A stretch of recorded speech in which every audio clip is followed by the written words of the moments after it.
हिंदी साहित्य में आज सुनिए डॉक्टर सुनीता की लिखी हुई कहानी बॉर्डर पर माँ।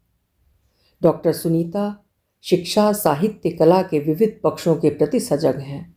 स्त्री शिक्षा के प्रचार प्रसार में कटिबद्ध एवं संवेदनशील रहते हुए ग्रामीण क्षेत्र की अधिकांश लड़कियों की शिक्षा, सजगता व जागरूकता अभियान का हिस्सा रही हैं। हिंदी सहित अन्य बोलियों व भाषाओं में शोधरत हैं। प्रस्तुत है कहानी मेरी जुबानी। मैं हूं सीमा सिंह। जब कोमोलिका की आंख खुली, बैरक में खटर पटर चल रही थी। वक्त से वो बेखबर आंख मीचती, पतझड़ के शाम सरीखे उदास संगीत में हृदय से नहाती बाहर निकली। देखा दिन ढलने को है। ढलती रोशनी में गुरुद्वारा का गुंबद दूर से ही चमक रहा था। सूर्य की तीखी पीली किरणें खुले उद्यान को छोड़ कोमोलिका के चेहरे पर ठिठकी। अचानक तेज धुंध में धूल भरा बवंडर उठा। फौरी तौर पर तैयार टेंट का घरौंदा हवा में गोल गोल घूमकर तितर बितर होकर जहां तहां बिखर गया। प्यासी बंजर धरती सी खड़ी कोमोलिका और उसके साथी देखते ही रह गए। देखते देखते एक एक चीज हवा में गोल चक्कर काटते विलुप्त होते जा रहे थे। मेघ उमड़ घुमड़ कर सर पर घेराए, लेकिन तेज हवा काले और झक सफ़ेद बादलों के झुंड को बहकाकर कहीं और बरसने के लिए मना ले गए। कोमोलिका के साथ खड़े साथियों में खुसुर पुसुर की लहर चल पड़ी। कोमोलिका का चेहरा तनाव से भर गया। वो मुंह लटकाए 4 कदम पीछे हटकर बादलों के शरारत पर गौर करते जसलोक की यादों में डूबने सी लगी। उफ, ये यादें फिर नई कब बनेंगी? उसके नैनों के कोर से बूंदें नमकीन शक्ल में एकत्र हो गईं। सरहद के साइबान कोमोलिका की परछाई टीना माँ के स्नेह दुलार से वंचित रही। लगभग तरसे मोहब्बतों में पली बढ़ी, दुनिया के अधिकांश शय से अनजानी ही रही। माँ बॉर्डर की पहरेदारी में दशकों पहले आकाशी तारा बन गई, जबकि बेटी बॉर्डर की निगहबानी की तैयारी में जी जान से जुटी थी। टीना के जहन की तख्ती पर माँ की गौरवान्वित छवि बड़ी बुलंद थी। टीना अक्सर सोचती और गर्व से भर जाती। टीना के अंदर एक दुख जमा था कि वो अपनी माँ की अनसुनी दास्तां से अनजान है। वक्त के धारा में बहती टीना बेवजह के आंसुओं को पी पी कर पपीहे सी बनती जा रही थी। अपने पिता के मुख से टुकड़ों में माँ के बारे में सुनती टीना की उत्सुकता बढ़ती ही जा रही थी। पिता की स्मृति से माँ के साथ की समुद्री यात्रा की परिकल्पना से टीना के पेट में अक्सर मीठी गुदगुदी होती और उसके अधर गहरे मुस्कान से भर जाते। पिता के सुनाए किस्से को याद करती टीना पार्क की बत्तियां गिनने में उलझ गई। रोशनी में गुम चीज़ें चीखों में बदल जाती हैं, जबकि अंधेरे में खोई वस्तुएं यादों के उजाले में प्रत्यक्ष मिलती हैं। टीना के दिल में जमा गुबार धीरे धीरे उलझन बना, फिर समाज का उल्हाना बन गया। उस दिन सुबह के लगभग 10:30 बजे थे। होटल के छत से जरा दूर दमयांग पार्क के निकट सागर की लहरें साहिल से टकरा रही थीं। सूरज की किरणें ताड़ के वृक्षों को चूम रही थीं। हम एक दूसरे के हाथों में हाथ दिए बेसुध लहरें गिनते चले जा रहे थे। स्मृति का वो अंश अब तक दिल में पोशीदा है। कहते कहते जसलोक के नेत्रों के कोर पनियल हो गए। पिता जसलोक की स्मृति में स्वयं को टटोलती टीना लहरें गिनने का अभिनय करने लगी। टीना की नृत्य करती उंगलियां अतीत का आंगन बन जाती हैं। उधर जसलोक फाइलों में झुका फटाफट काम निपटाने में लगा था। दादी आंगन में कूटती खरबट्टा लिए बैठी थीं। दादा जॉगिंग के लिए जा चुके थे। चाचा सोजे वतन पढ़ने में तल्लीन थे। रसोई से आलू के पराठे तले जाने की खुशबू आ रही थी। चाची चमचम साड़ी पहने तुलसी चौरा का फेरा लगाती गुनगुना रही थी, जबकि टीना अब भी लहरें गिनने में मशगूल थी। सहसा टीना को हल्के पदचाप की आहट से मिली।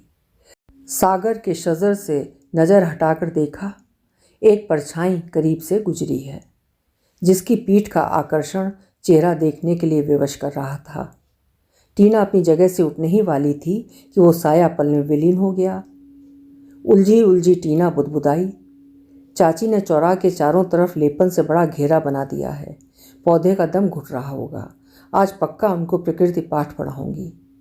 मन ही मन संकल्प लेती, छत से उतरती, तेज तेज आवाज में बोलती, बैठक में प्रवेश करती है।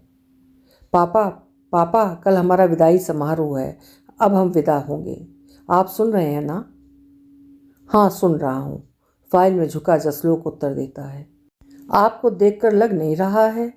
आप और आपका चश्मा जी दोनों एक ही जगह पर झुके हुए हैं, जबकि मैं कह रही हूँ हमारा विदाई समारोह है। इस बार विदाई और समारोह पर जरा जोर देकर बोला था। हाँ, तो इसमें मेरी क्या भूमिका है? अनजान वन काम में लगा रहा। डियर पापा, आपकी ही भूमिका है। वो कैसे? वो ऐसे कि मुझे साड़ी पहननी है। ओके माँ, हमारी नन्ही जान को एक साड़ी दे दीजिए। तुरकती बेटी की आवाज़ सुन आंगन से उठकर बैठक का किवाड़ पकड़ खड़ी दादी फिर से हंसती। मुझ बूढ़ी की पुरान फैशन की साड़ी भला तोहरे राजकुमारी के कवन काम आई? इतना सुनते जसलोक के चेहरे का रंग बदल गया, जबकि राजमती अपने काम में फिर से जुट जाती है। ओह, पेन और फाइल परे रख देता है। अब बताओ। आप उठिए, मुख पर जल का छींटा मारिए, कपड़ा बदलिए, हमारे साथ बाजार चलिए। हाथ खींचकर उठा देती है। बाथरूम की तरफ जाते जाते जसलोक बोला, मेरी नन्ही लड़की को औरत बनना है? फिजूल बात मत कीजिए पापा, साड़ी पहनने से कोई भी लड़की औरत नहीं बनती है। विज्ञान मैं पढ़ती हूँ, आप नहीं। आप तो बस फाइल पढ़ा करो। जाहिर सोच समझ वालों ने ही प्रागैतिहासिक काल से लड़कियों को उनके कोमलांग की अपेक्षा शरीर व वस्त्र में रिड्यूस कर रखा है। आपके मुंह से ऐसी बातें अच्छी नहीं लगती हैं, समझे आप? तनतना कर बोलती बंद करा दी। दूर से काम में लगी बझी राजमती पोती पर रश्क करती वहीं से बलैया लेती बोली, जुग जुग जिया बिटिया, ई देश तो ही लोगन से बची। फिर से मुस्कुरा देती है। दूर से देखते दादाजी करीब आकर, का बात है मलकाइन, बड़ा मुस्कियात हो? राजमती अपना लूगा खींच कर सर बराबर कर बात को अनसुना कर देती हैं। अपने हाथ में पकड़े मूसर को ओखली में तेजी से दे मारती हैं। सदियों से जमा दर्द शब्दों की जगह मूसर में समाहित हो टंकार कर उठे। दादा के मुख से अनचाही चीख निकल पड़ी। दिन के 12 बजे खामोश घरों में मशीनों का शोर था। खामोशी से परे सड़कों पर गुजरती गलियों की भीड़ में जसलोक शामिल हो गया। बाजार मार्ग के लिए निकलते निकलते पिता पुत्री में वार्तालाप जारी रहा। शब्दों के अंधेरे उजाले में सवालों का दौर चलता रहा। भरी भीड़ में सड़कें खामोशी चुनने को तरसती हैं, जबकि शोर में शेर बन जाती हैं सड़कें। सड़क के दोनों किनारे रंग बिरंगी बिल्डिंगें ईंट गारे से बदलते समय समाज का गवाह थीं। बाजार पहुंचने से पहले जसलोक अपनी सभी जिज्ञासाओं का समाधान कर लेने के गरज से प्रश्नों का गुच्छा एक एक कर बेटी के दिमाग में चटकाना शुरू करते हैं। विदाई समारोह में मेरी शहजादी को साड़ी पहनने की ज़रूरत क्यों आन पड़ी? अरे पापा जी, क्योंकि आपकी साहबजादी 15वीं शताब्दी की ज्ञात आत्मकथा बुक ऑफ मार्गरी कैंपे का अंश पाठ करेगी। अदा से शुक्राने में कमर अर्ध आकार में मोड़ देती है। दरवाज़ा खोल गाड़ी में अगली सीट पर बैठ जाती है। अच्छा, ये बात है जी। सीट बेल्ट बांधती मदन राय का निर्गुण टेप बजा देती है। सब दिन होत ना एक समाना। टेप बंद करो, मेरी बात पर गौर करो। वैसे 1876 में रस सुंदरी देवी का लिखा आमार जीबोन का अंश पाठ में क्या खराबी है? किताब दादाजी की अलमारी में रखी है। पापा हुनक कर बोलती है, बात खराबी की नहीं, खासियत की है। वो विश्व भर की प्रथम स्त्री आत्मकथाकार हैं, और आपको पता है अंग्रेजी की पहली आत्मकथा तो है ही इसकी विशेषता। एक और है, वो है इसे लिपिबद्ध करने वाली स्त्री अनपढ़ थी। है ना असाधारण बात? उत्तर की प्रतीक्षा में पिता को एकटक देखती है। बेटा, आत्मकथा केवल सम्मोहन, कौतूहल, अंतरंग जीवन प्रसंगों तक सीमित रहने का नाम नहीं है। वस्तुतः सामाजिक, सांस्कृतिक, ऐतिहासिक, आर्थिक परिस्थितियों की प्रकृति साक्ष्य श्रृंखला संग जीवन दर्शन में प्रवेश का नाम है। उफ, अब आप इतना भारी भरकम भाषा में बताकर मुझे असमंजस में मत डालिए। बिटिया, ये असमंजस जैसी बात है ही नहीं। दरअसल आत्मकथाकार मिथक नहीं रचता, ना ही स्वप्न में सृष्टि गढ़ता है। वो तो जीवन यथार्थ के कच्चे पक्के, खट्टे मीठे, अंधेरे उजाले, सुख दुख में साधारण असाधारण का पुनर्पाठ, अतीत, वर्तमान और भविष्य के समानांतर खो से अन्वेषण करता है। और हाँ, रस सुंदरी देवी भारत की पहली स्त्री आत्मकथाकार हैं। अब बस विराम दीजिए। कल से 3 दिन बाद पाठ है और आज आपको मार्गदर्शन सूझ रहा है। जो चुना है वही पढ़ूंगी। जसलोक बेटी की तरफ गहरी नज़रों से देखता है। मंद मुस्कान से भरे होंठ को कुचलते, गाड़ी पार्क करने की जगह खोजते हुए हौले से बोला, आ गए साड़ी के बॉर्डर लाइन पर। चुन लो जो चुनना है। बॉर्डर लाइन से क्या मतलब है आपका? मैं अपनी पसंद की लूँगी, आप अपनी थोपने की सोचना भी मत। शहर के मुख्य चर्चित दुकान मीना बाजार तक पहुँचते पहुँचते पिता पुत्री में फिर से पसंद नापसंद को लेकर जंग शुरू हो गई। पिता बॉर्डर पर अटक गए, बेटी सिल्क में बेलबूटे पर ठन गई। अब बेचारा दुकानदार दोनों की तनातनी को कुछ देर देखता रहा, फिर बोला, साहब आप लोग ज़रा देर आपस में बतिया कर तय कर लें, तब तक उधर मैडम को देख लेते हैं। उनको भी बेटी के लिए साड़ी लेनी है। जाने आजकल सभी की बिटियन की साड़ी की जरूरत काहे पड़ल है। ज्ञान का संबंध भला कपड़े से कैसन फैसन है भैया। नौका के चक्कर में कुल पुरनका लौट रहा है। अपने आप से बात करता दूसरे ग्राहक की ओर बढ़ गया। तुम्हारी माँ होती तो वो तुम्हें अपनी ही बॉर्डर की साड़ी पहना देती। अब वो नहीं है ना, इसीलिए मुझे बातों में उलझाइए मत। पता है, वो होती तो केवल मेरी सुनती। मुंह बनाकर वो एक तरफ खड़ी हो गई। आसपास के लोगों को देखकर जसलोक ने हथियार बेटी के पाले में डाल दिया। हम एक शर्त पर लेंगे कि आप इसे सच में पहनेंगी और सदा अपने साथ रखेंगी। बेटी के स्वभाव से परिचित जसलोक ने बॉन्ड भरवाने की कोशिश की। मैं ऐसी शर्त मानती तो नहीं हूँ पापा, आज मान लेती हूँ। आप भी क्या याद रखोगे? चहक कर काउंटर पर अग्रिम पंक्ति में खड़ी हो गई। अंकल इसे पैक कर दीजिए। पीछे से जसलोक ने दोनों पैक करने का इशारा किया। दोनों का बिल बना दो। लड़की मुड़कर देखती है। पिता मुख फेर लेता है। लड़की समझती नहीं है, बस कद निकल आया है। जसलोक जब भी मीना बाजार जाता एक बॉर्डर की साड़ी जरूर खरीदता। आज भी ले लिया। कमोलिका की यादों का दरवाज़ा बॉर्डर पर ही खुलता। घर में घुसते ही टीना पैकेट सोफे पर पसार देती है। लगे हाथ आदेश भी पारित करती है। दूसरे की इच्छा सुने बिन अपनी बात मनवाना आदेश ही कहलाता है। कहलाने दो, स्वयं के ख्याल को स्वयं ही बदल देती है। चाची आप ब्लाउज़ और बाल बना देना, दादी आप मुझे साड़ी पहना देना, और फूआ आप मेरे साथ साथ चलेंगी। और दादाजी का करिए? घूर कर देखती है। घर देखिए, तोहे कवनो आपत्ति है? हंसती अपने कमरे में चली गई।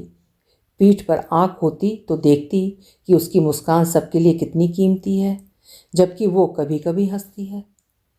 देख रही है ना माँ, धीरे धीरे कमोलिका बनती जा रही है। उसी की तरह कद निकल आया है, बस बचपना नहीं गया। छोटी है बेटा, एक बार बचपन गया तो फिर नहीं लौटेगा। बचपन जितना बचा रहे टीना के लिए उतना ही अच्छा है। कहकर उदासी में डूबा जसलोक का चेहरा देख माँ राजमती अंदर से सहम कर भीगी पलकों संग वहाँ से चलने को हुई। किसी स्थान को छोड़ देने से मुसीबतें नहीं टलती, वो ढीठ बनकर और पीछा करने लगती हैं। कान के करीब एक ध्वनि गूंजी, ये बूढ़ी आंखें सब देख रही हैं बेटा। आंचल से आंसू पोंछती गुसलखाने में घुस जाती है। सुबह से ही मौसम ने रंग बदलना शुरू कर दिया है। भोर से ही घर में अफरा तफरी मच गई। ड्यूटी में जुटे जवान की तरह टीना की चाची मंच योग साड़ी बांधना शुरू करती हैं। पतली कमर से सिल्क सरक सरक जाए। मुंह आंख बांधे खड़ी टीना झल्ला गई। चाची से दूर फेंकिए, बॉर्डर वाली कॉटन सिल्क पहनाइए। गर्दन लटकाए ड्राइवर की भूमिका में खड़ा जसलोक का दिल जोर से धड़क रहा था। तरकीब में अनुरिमा फेल हुई तो लड़की मंच से ही आफत मचा देगी। ऊपर से सीटी की आवाज़ कान में पड़ते ही सबके सब आंगन से ऊपर के लिए जाने वाले जीने के पास एकत्र हो गए। दुबली पतली टीना सीढ़ी उतरती कमोलिका की परछाई बन गई। जसलोक बेटी को कॉलेज से लेकर घर लौटते वक्त धूप को चीरती गाड़ी को स्पीड में मुख्य सड़क पर दौड़ा दिए। सीट बेल्ट कसते हुए रात्रि पहर लगने से पहले बाघा बॉर्डर के करीब पहुंच जाएंगे। उसके बाद रात भर गाड़ी में सोएंगे। टीना तुनक कर भुनभुनाई, नहीं बेटा, अमृतसर में कोई होटल बुक करेंगे, बची रात की नींद पूरी कर भोर में बॉर्डर परेड देखने चलेंगे। टीना के गुस्से को शांत करने का नाकाम प्रयास किया। आपने घड़ी देखा? अभी कितना बज रहा है? आप मुझे बच्ची समझना बंद कीजिए। मैं अब इतनी बड़ी हो गई हूँ कि कौन सा स्थान कितना किलोमीटर पर है अच्छे से जांच सकती हूँ।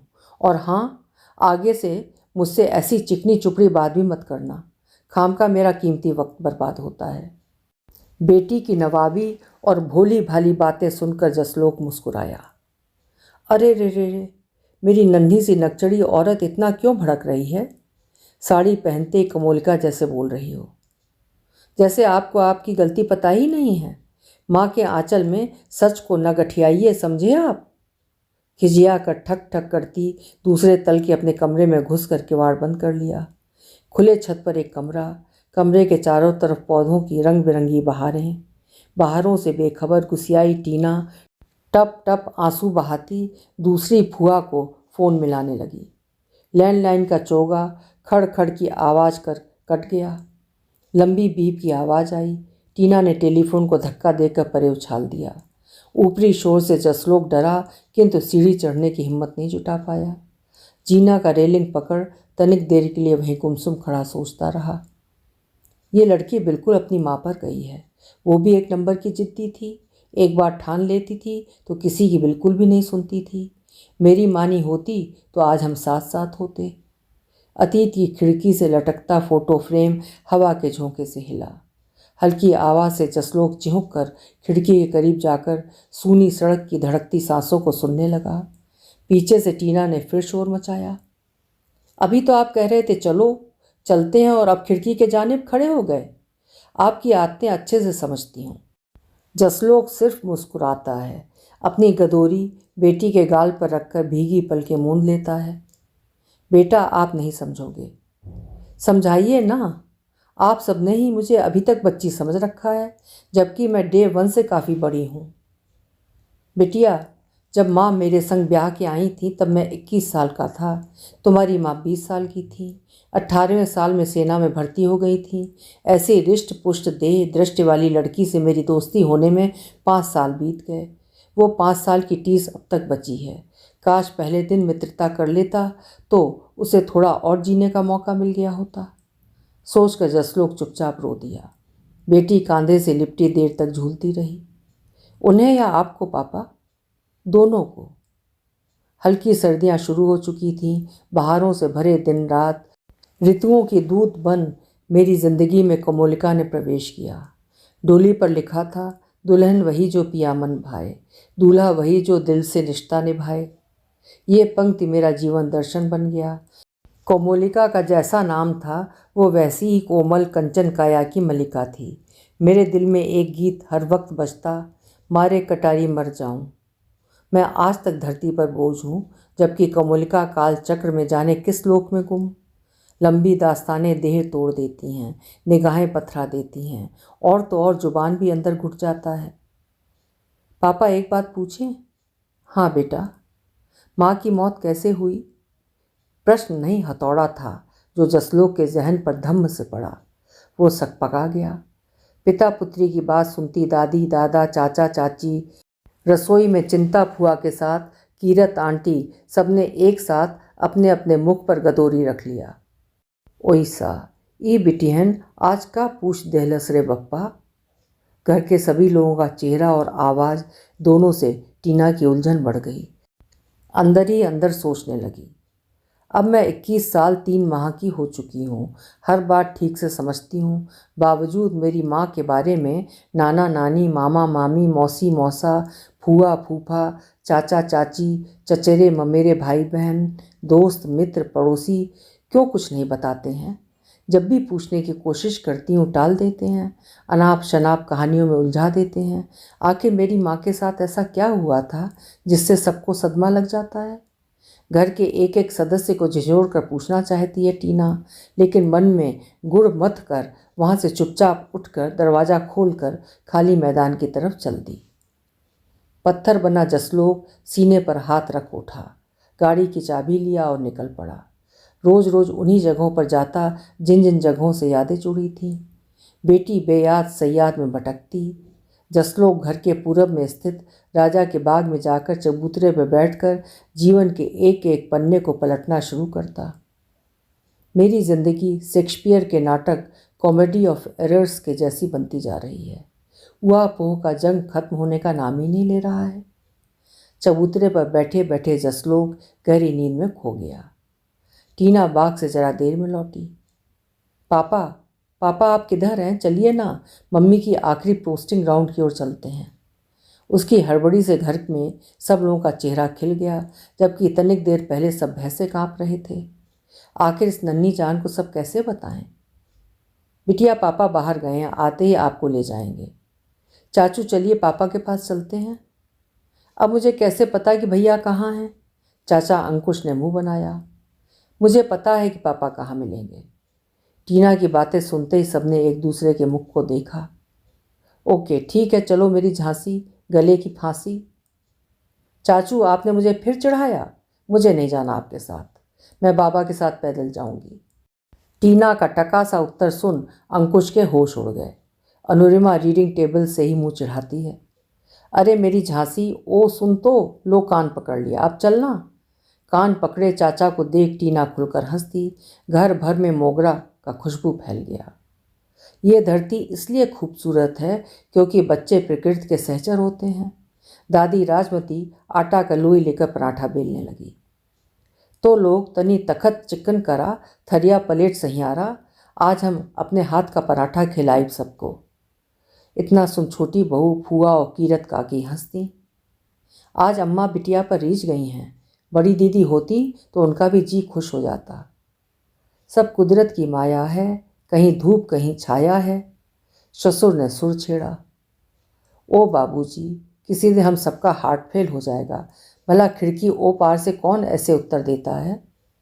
मैं, मोस्ट एते संयम ने रौब से कहा। ही करती तीनों महिलाएं तखत तैयार करने में जुटी रहीं। उधर टीना राजा के बाग के गेट पर ठिठक कर ठहर जाती है। क्या हुआ मेरा बच्चा? तुम्हें पक्का पता है ना टीना, भैया यहीं पर हैं? अंकुश के प्रश्न को अनसुना कर टीना जोर से आंख मूंदती है और फिर आंख खोलकर बाग का छोटा गेट खोल देती है। लपक कर एक पैर अंदर दूसरा पैर बाहर रहता है। तभी प्राकृतिक सौंदर्य देख औचक, वाओ अमेजिंग, मैंने आज तक फूलों का कारपेट नहीं देखा था। बोगनवेलिया के रंग बिरंगे फूलों से महल के अंदर बैठक तक जाने वाला सड़क ऐसे सजा था जैसे कोई आशिक नई नवेली दुल्हन के स्वागत में दिल रूपी गुलाब की पंखुड़ियाँ बिछाता है। टीना के पूरे देह में झुरझुरी उठती है, रोमांचित रोओं को हौले से सुला देती है। हाथ बढ़ाकर चाचा अंकुश का हाथ पकड़ अंदर खींचती है। ऐसा भव्य मनोहारी दृश्य देख अंकुश अचकचा गया। आज तक मैं अनुरिमा के साथ यहाँ क्यों नहीं आया? खुद को लानत भेजता है, संकल्प लेता है, नई शुरुआत के लिए कल ही अनु को ले आऊँगा। खुशी से भतीजी का हाथ चूम लेता है। चाचू बुरी बात, चाची का जाकर चूमो। अंकुश शर्मा जाता है, गर्दन नीचे कर। हाँ मेरी अम्मा, मुझे खबर होती तो रोज़ शाम यहीं बिताता। अब समझ आया कि भैया भाभी के अधरों जुल्फ़ों और शोखियों में क्यों खोए रहते हैं। वैसे भी मैं तब छोटा था, इनके कांड देखने से चूक गया। शरारत में ज़ोर से हंसता है। टीना पलट कर चेहरे की तरफ देखती है। पक्का चाचू के दिल में कोई खिचड़ी पक रही है, अभी लेती हूँ खबर। पकड़ी कलाई को ज़ोर से मरोड़ देती है। उई माँ, मार डालेगी क्या? आप भूल रहे हैं कि आप अपनी भतीजी के साथ हैं। शर्म से नज़र फेर लेता है। बोलते बतियाते छेड़ते चुहल करते दोनों जसलोक के करीब से जरा दूर पहुंचकर रुक गए। जसलोक खंबा से टेक लगाए बेसुध सो रहा था। हल्की हल्की हवा से फूल झरकर जमीन पर बिस्तर सजा रहे थे। थोड़ी देर दोनों देखते रहे, फिर चर चर पत्तियों की आवाज़ के साथ धीरे धीरे और करीब की ओर बढ़ चले। तेज़ होती आवाज़ से जसलोक की पलकों में जुम्बिश हुई और वो हड़बड़ा कर उठ खड़ा हुआ, ये कहते हुए, यस मैडम। ये सुनकर टीना ज़ोर ज़ोर से हंसने लगी। मेरी लाले दी जान यहाँ कैसे आई? यहाँ का पता किसने आपको बताया? आजीवन सब कुछ आप सब ने मिलकर छुपाया ही तो है, अब बिन बताए सब जान लेती हूँ। शाहाना अंदाज में उत्तर देकर हाथ पकड़ खींचने लगी। मन ही मन दोहराती है, माँ की डायरी ही माँ का वास्तविक पता है। शेष दुनिया मुझे ऐसे ही उलझाए रखेगी। धन्यवाद माँ। अपनी गर्दन आसमान की ओर उठाती है। नीले आसमान में चमकते टहकार तारे को सैल्यूट करती है। अब आप घर चलो, खाना खाओ, उसके बाद गाड़ी की टंकी फुल करो, हम चलेंगे बॉर्डर। सच? दोनों के मुख से एक साथ निकला। टीना सर से टोपी उतारकर कमर से आधा झुककर यस, इतना कहते ही हवा और तेज हो गई। पेड़ों के बाकी बचे फूल भी कदमों में लौटने को आतुर हुए, अपने डालियों से बिछोड़ने लगे। टीना जमीन से उछल पड़ी। काफ़ी देर से गिल्ट से भरा जसलोक खुश हो गया। अब बेटी को उस जगह ले जाऊंगा जहाँ से इसकी माँ कभी फिर घर नहीं लौटी। उदासी में खुशी के फूल खिलते ही मुरझाया चेहरा खिल गया, मानो कोई कली अभी अभी चट गई हो। पिता पुत्री ने भोर का चुनाव किया, मुरथल में पराठा दही का भारी नाश्ता किया। उसके बाद गाड़ी को सड़क पर गंतव्य तक पहुंचने के लिए छोड़ दिया। सुबह के वक्त सड़क खाली थी। सड़क के चारों तरफ हरितिमा फैली हुई थी।